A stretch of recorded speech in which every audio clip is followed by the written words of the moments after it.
What's up guys, welcome to your 7th Java tutorial, and in this tutorial I'm going to be showing you guys how to make a basic calculator using variables and other things that we already learned so far.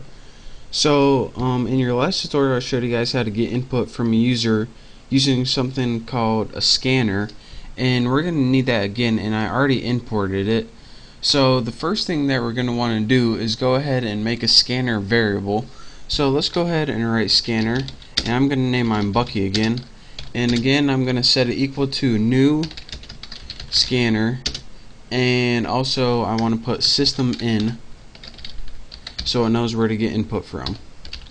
So write system.in, and that's all you need to do for now. The next thing we're going to need is 3 variables. We need one variable to hold the first number, one variable to hold the second number, and our last variable is going to hold the answer. So they're going to be doubles, by the way. So you can go ahead and declare them by writing double fnum for first num. Go to your next line and write double snum for second num. Or here's a neat little trick. If you have many variables of the same type, and by type I mean double or int or something like that, since you have many double variables, you can write them all on the same line. It's a nice little shortcut. So write snum and answer. You can name your variables anything you want. I just usually have short variables since I don't feel like typing a whole lot. So the first thing we want to do on our calculator is just print a line of text that says enter first number so the user knows what to do. So go ahead, and you know how to write this: system.out.println.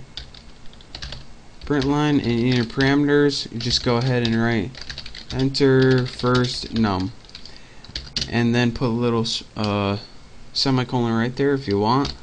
And now we can go, once we have that, all this is going to do is put a line of text enter first num on the screen. Now what we want to do is have a way to enter a number and have it stored in fnum. So go ahead and put fnum equals Bucky, and remember this is our scanner variable, and write next double. And that brings me to another point.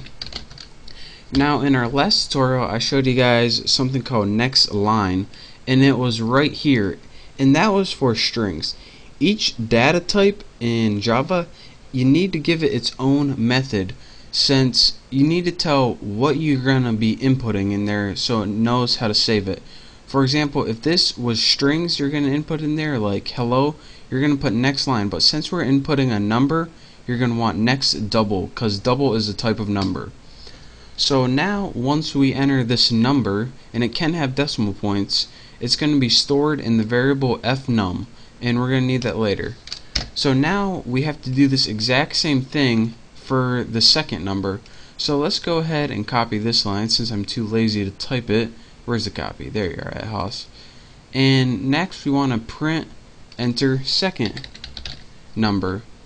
And now we just need to do the same thing. Go ahead and copy this. And after that prompt pops up, you're gonna, there we go, you're gonna want to store this variable in snum.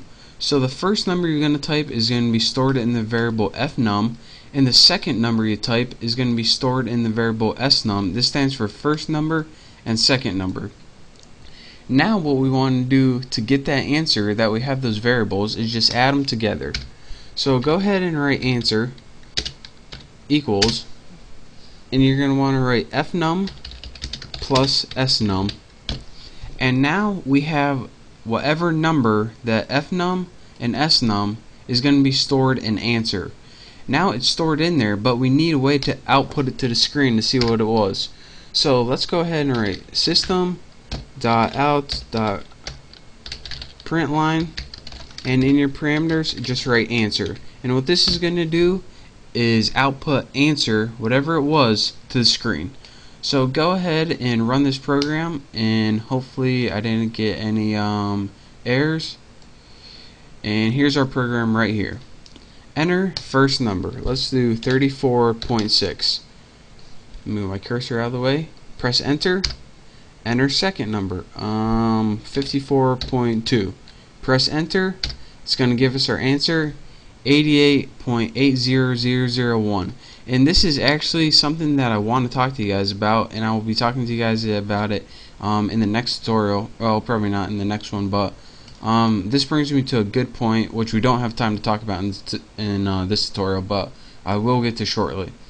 So basically what I did, enter first number, entered it, enter second number, enter it, and then it gave us an answer, pretty much. And again, to walk you through this one last time, what I did is import the scanner so I could use the Java scanner. And then I wrote everything in my main function because that's where the computer looks first. The first thing I did was write a variable for the scanner just so we could use it. Next, I made 3 variables that were double, which means numbers. First number, second number, answer. The first thing I did was have a little prompt that said enter first number, just so I knew what was going on for the user. Next, I used that little scanner variable in the next double method to have whatever I typed in the keyboard to be stored in the first number.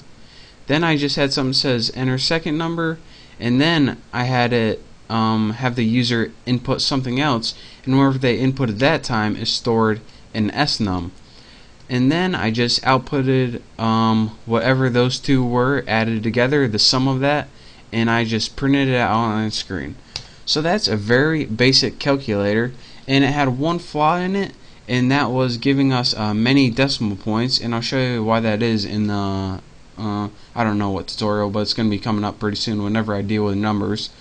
But again, that's a basic calculator. That's how you build it, using a new method called next double that we learned, and also how to combine everything we learned so far and build a functioning program.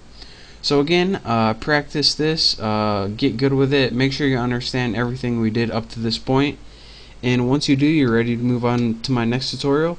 So thank you guys for watching. Hopefully I see you next time, and don't forget to subscribe to my channel. So thank you, and I'll see you then.